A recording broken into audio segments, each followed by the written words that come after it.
Mamaya, nandiyan naman maliligaw mo, no? Hindi ko manliligaw si Jeffrey, ha? Pyra, baka naman pwede tayong kumain sa labas. Pyra, sabi ni Ma'am Luz, kailangan mong mag-overtime ngayon. Pyra, Bakit nandito ka pa? hihintay kasi kita eh. Kamusta na pala yung experiment mo? Ito lang talaga yung gusto kong experiment, pero nagbago yun eh. Kasi may dumating sa buhay ko. Gusto kong malaman mo na gusto kita ng higit pa sa isang kaibigan. Nandito na pala si Pyra. Sinabi mo na ba sa kanya yung problema? Ano pa yung problema na sinasabi ni Chang? Kailangan natin magbayad dahil kung hindi, pupunutin tayo dun sa kalsada. Ang bilis mo talaga kumilos. Basta mahirap, madaling gipitin. Mapapalayas at mapapalayas ko rin sila doon. Hello? Pyra? Gusto ko rin marinig yung pagkanta mo eh, bago ako matulog. Anak? Anak? Anak, gising ka na eh. Malilate ka sa trabaho. Anak? Uy. Anak, mainit ka. Nilalagnat ka ata eh. Wala po to, Nay. Mawawala rin po to pag niligo ko na. Alam mo, mabuti. Huwag ka na munang pumasok, ha? Baka kung mapano ka pa, oh. Wala po talaga to, Nay. Kaya ko po to. Basta papasok po ako maya-maya. Sigurado ka ba, ha? Dalawa-dalawa yung trabaho mo eh. Baka pwedeng magpahinga ka na lang muna dito sa bahay. Okay lang po talaga, Nay. Sige, pahinga ka na lang muna.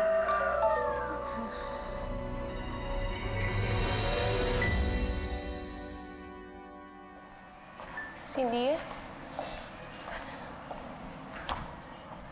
Cindy, pupunta akong MACC. Hindi ka ba sasama?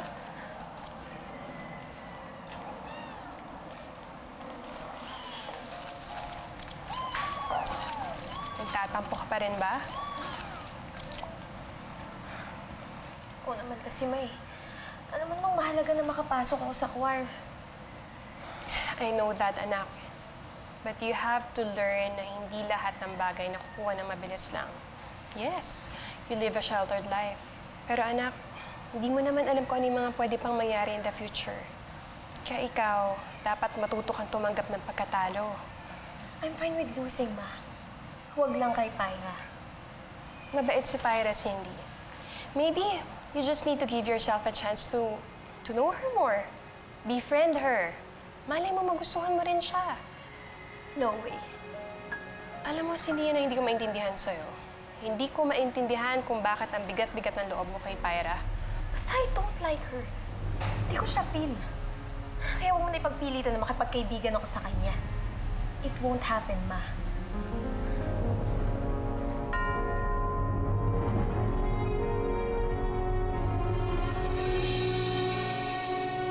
OMG! How sweet naman! Ano pa sinabi niya? Ano pa? Ano pa sinabi niya bukod sa more than friends yung tingin niya sa'yo? Wala na. Yun lang naman yung sinabi niya eh. Ano sabi mo? Hindi naman daw siya naiilang. Buti na nga lang, Mario eh. Kasi natakot ako na iwasan niya na ako pagkatapos ko magsabi. Pero hindi naman eh. Isa lang ibig sabihin yan. Ano? Kayo na! Ano? Hindi pa kami, no? Ganun na din yun. Hindi lang talaga parang official, pero magiging official din yan pag nilagay mo siya sa FB status mo. Alam mo yun, parang mag-MU na kayo. Yung mag-on, ganun ba yun? Ganun yun! Congrats, dude! May love life ka na! Uy, huwag ka maingay. Baka may makarinig sa'yo. Nakakaya kay Pyra sabihin kung ano-anong pinagkakalat ko. Ganun na rin yun. Maniwala ka sa akin. Hindi naman siguro ganun yun, Ena. Yun nga naman kasi kami napag-usapan eh.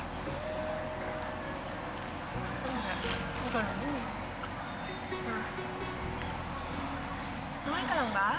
Hindi, parang baka lumala yung sakit mo. Ano, mag-half day ka na lang kaya ngayon? Hindi na. Baka mamaya kaltasan pa ako ni Ma'am Luz eh. Kailangan namin mag-ipon ni Nanay eh. Alam mo, friend, ikaw na talaga ang pinakamasipag na tao na kilala ko. Baka huwag mo ng friend. Diyos ko, kaya na. Ang init mo na. Wala na yung sakit mo. Gusto mo dali na lang kita sa clinic? Hindi na. Okay lang ako. Lagnat lang naman to.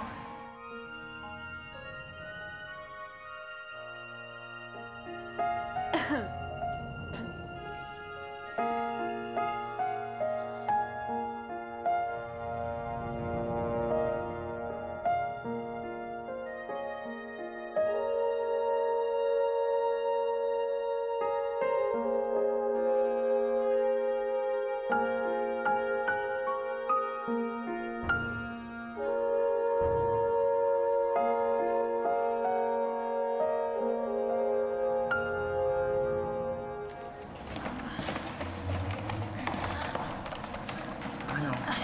Okay ka lang ba?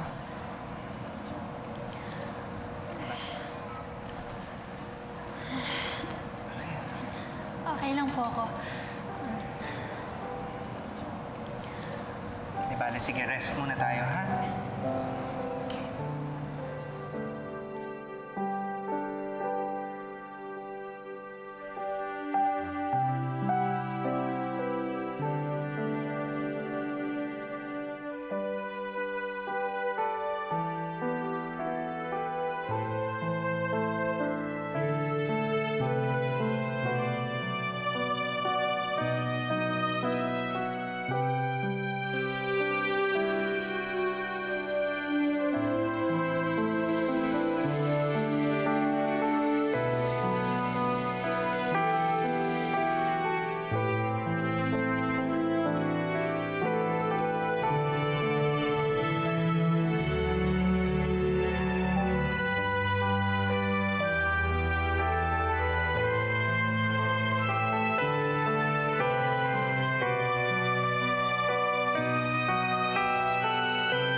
Pyra!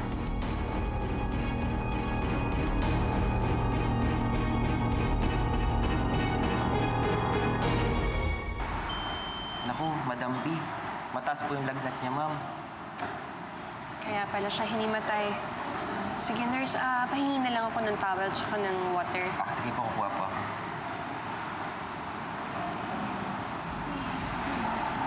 Nay? Nay? Pyra? Andito lang ako. Nay?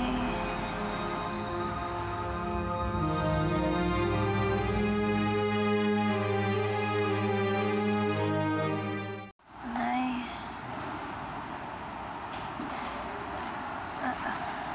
Madam B? Kamusta na yung pakiramdam mo? Ano po nangyari? Mataas ang lagnat mo, Pyra. Hinimatay ka. Yung trabaho ko... Huwag ka na magpahinga ka na lang. Huwag ka na mag-abala, ha?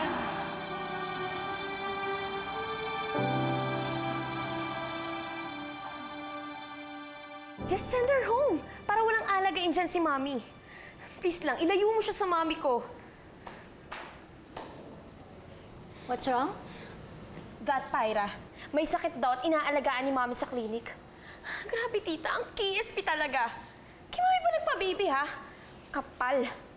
So, ano bang ginagawa mo dito? Go ahead and take advantage of the situation. Ano naman gagawin ko doon, tita? Ano ka ba? Hindi mo ba naiisip?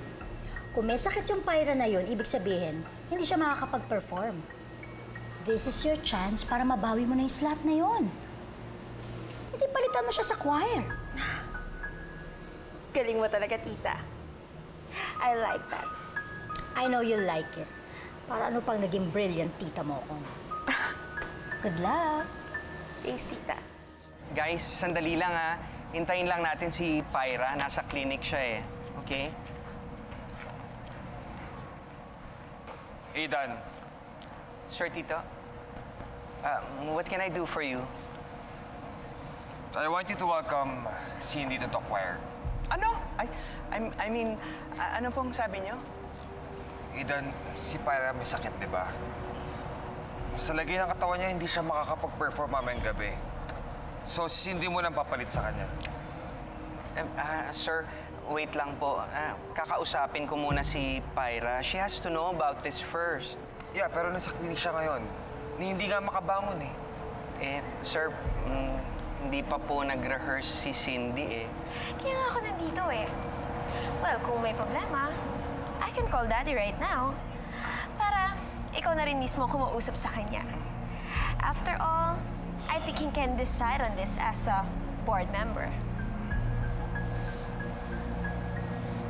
Ninong, sa tingin ko wala namang problema. Right, Sir Eden? Right. Pyra, inumin mo na yan para bumaba yung lagnat mo.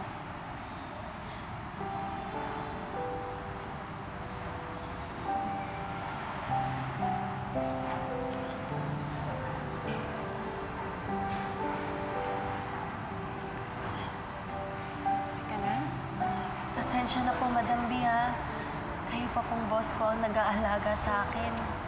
Pyra, wag mo nang isipin na ako ang boss mo.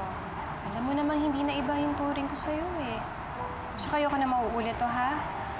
Hindi dahil sa ayaw kitang alagaan, pero sa susunod, kung alam mo masama pakiramdam mo, Pyra, wag ka na pumasok. Magpahinga ka na lang. Eh, ayoko naman po kasing makaltasan yung sweldo ko, eh. At tsaka, kailangan po namin ni nanay ng pera. Hindi, baka paalisin na po kami dun sa bahay. Ganun ba? Pwede ka naman mag-advance ulit. Ayoko naman pong magbaon sa utang. Kaya magtatrabaho na lang po para dun. Ganito na lang, Pyra. Paihiramin na lang kita ng pera, ha? Sandali lang. Madam B, wag na po. Wag na. Tabi mo na to. Tulong ko na to sa'yo. Madam B, sobra-sobra na po yung tulong niyo sa akin. Binabalik niyo po ako sa pagiging janitress. Nirekomenda niyo rin po ako sa choir. Halos kayo na nga po yung nagbigay sa akin ng hanap buhay eh. Tsaka nakausap ko na po si Sir Aidan. Kaliwahan daw po yung bayad sa amin mamaya pagkatapos ng performance. Oo nga pala, no? Mamaya na yung performance nyo. Ikaw ba, sigurado bang kaya mo na? Opo, kayang-kaya ko na po. Basta, Pyra, kung may kailangan ka, huwag kami magsasabi sa akin, ha? Nako, madam, sobra-sobra naman po yun. Maraming salamat na lang po. Na dati ay nadarama. Okay. Wait lang. Teka, bakit parang tapos na yung song? Nasaan yung solo ko? Ma'am Cindy, sa may dulo pa po yan. Eh di sana sabihan mo naman ako para at least ma-rehearse ko na, di ba? Apa. Okay, ulit tayo sa chorus. Wait lang. May nagbabalik. Si Pyra! Pyra, you're back! Does this mean na kaya mo nang kumanta mamayang gabi? Opo naman, Sir Aidan. Hindi naman po ako nag-back out. Ay, naku, I'm so happy! Sandali lang, Pyra, ha? Sige. Excuse me, Ma'am Cindy. Paano po ito? Okay na si Pyra. Hindi nyo na siya kailangang ipag-pray. Ay! Excuse me!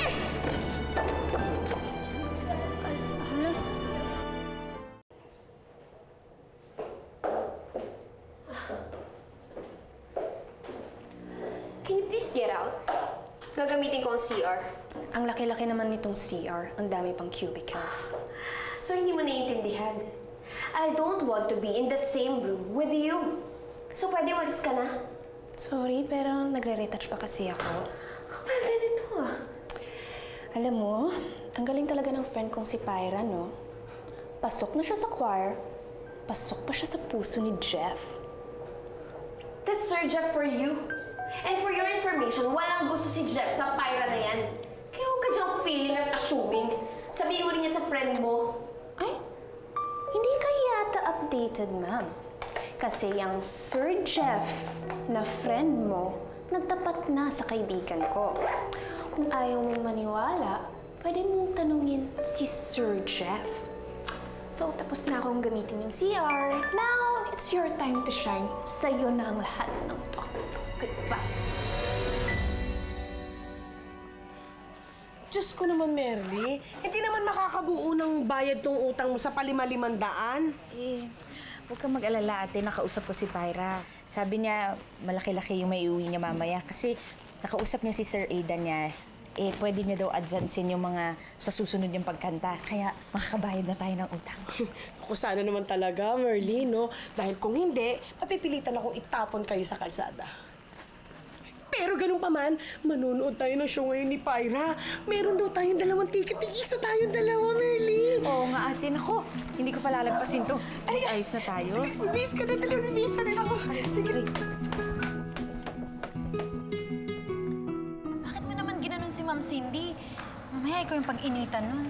Buti nga sa kanya eh. Nakakairita na kasi siya. Atat na palitan ka sa choir. Ay, naku. Buti na lang, okay ka na, no? Teka, okay ka na ba talaga? Medyo masama pa yung pakiramdam ko eh. Pero mas kaya ko na kaysa kanina. Inalagaan kasi ako ni Madam B. Talaga? Ang bait talaga ni Madam B, no? Parang pangalawang nanay mo na. Sana naman mahawaan yung Miss Maldita na yan sa kabaitan ng nanay niya, no? Ayan ka na naman. Ay, Rita, pangit niya kasi. Pero at least, di ba, napamukha ko sa kanya na hindi lang siya loser sa choir. Loser din siya, pati sa puso ni Jeff. At saka ikaw yung winner! Oh my God!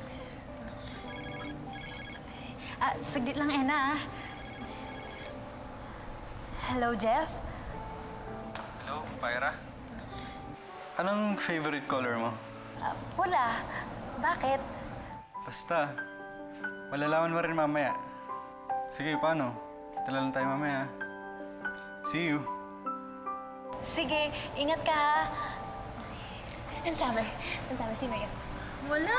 Ay, alam ko eh. Si Jeff yan eh. Kasi yung ngiti mo umabot dito. Kaya. Eh? Anong sabi? Ano? Anong sabi? Sige, narinig ko. Grabe ka. Ano? Punta daw siya dito mamaya.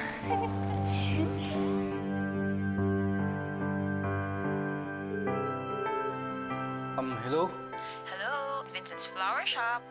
Pwede ba mag-order ng 1 dozen na red roses? Bilib talaga ako kay Jeff. Kasi yung mga promise niya na pupuntahan ka niya, papanoorin ka niya, yung mga ganun, ginagawa niya talaga. Tsaka, alam mo, Ena, sa totoo lang kasi, magaan yung pakiramdam ko. Pag nandyan siya, grabe laking tulong niya. Tapos, napapalakas niya yung loob ko. Kaya nawawala yung hiya ko pagkakanta ko sa harap ng ibang tao. Hala, patay. Sorry, ha? Bakit? Natapakan ko na naman ulit yung mahabang hair mo. Wala naman. Goodbye. Jeff. So, sila Jeff at Pyra na nga. Kung sila man, hindi na parang magtagal yun. Ano namang plano mo? Just wait and see.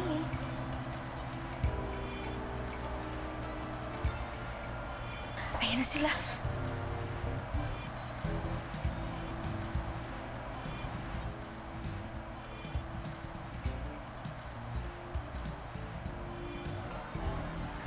Cindy, darling. Tita! Hi. Hello! Tito! Cindy.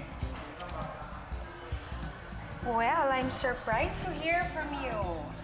Ano ba yung sasabihin mo sa akin at hindi pwede over the phone that you really have to see me in person?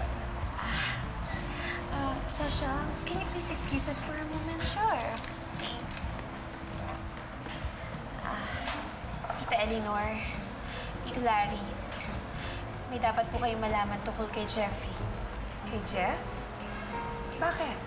May problema ba? Tungkol po sa babaeng kinababaliwan niyo ngayon.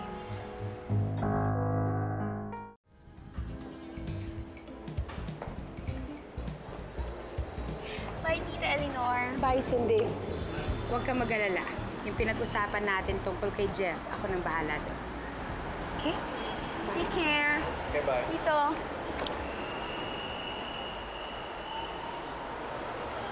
You're so bad talaga, Cindy. Sinumbong mo pa si Jeff sa mami niya. Tama lang na malaman niya kung anong ginagawang kalokohan ng anak niya. Sige na, kailangan ko nang umalis. Punta pa ako ng MACC. After what happened to you, manonood ka pa rin ng show? Of course! I wouldn't miss this for the world. Wait. May ginawa ka na naman eh. Did you think ito nang yung plano ko? This was to get back at her for stealing Jeff. Iba pang ganti ko sa kanya for stealing my place in the choir.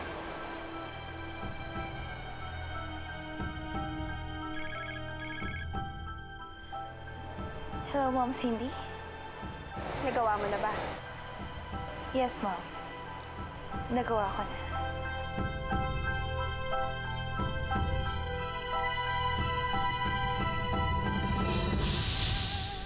Ano bang problema kay Pyra? Ano ngayon kung gusto ko siya? Dahil ba mahirap lang siya? Kaya ayaw niyo sa kanya? Pinatawag kita dahil tinatanggal na kita sa koran. Oo! Here. Basta sisiguraduhin mo walang makakaalam na ako nagpunto sa'yo gawin yun.